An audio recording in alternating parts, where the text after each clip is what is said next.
on PC. 1. Restart your PC. Close Forza Horizon 6 completely. Restart your computer normally. Launch the game again afterward. 2. Update graphics drivers. Install latest NVIDIA, AMD, or Intel GPU drivers. Use clean installation option if available. Restart your PC after updating. 3. Disable GPU overclocking. Reset GPU clock speeds to default settings. Disable MSI Afterburner overclock profiles. Relaunch the game afterward. 4. Verify game files. Open Steam or Xbox app. Go to Forza Horizon 6 Properties/Manage. Click Verify and repair game files. 5. Lower graphics settings. Reduce texture and shadow quality. Disable ray tracing and ultra settings. Lower resolution scale for stability. 6. Disable overlays and background apps. Disable Discord overlay and Xbox Game Bar.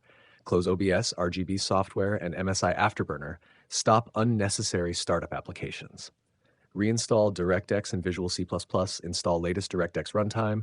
Reinstall Microsoft Visual C++ redistributables. Restart your PC afterward. 8. Check GPU temperature. Monitor GPU temperature while gaming. Clean dust from fans and airflow areas. Prevent overheating issues during gameplay.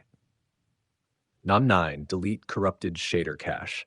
Press Windows R, open GPU shader cache location, delete corrupted DirectX shader cache files. 10. Reinstall the game if issue continues. Uninstall Forza Horizon 6 completely. Delete leftover game cache files manually. Install a fresh copy of the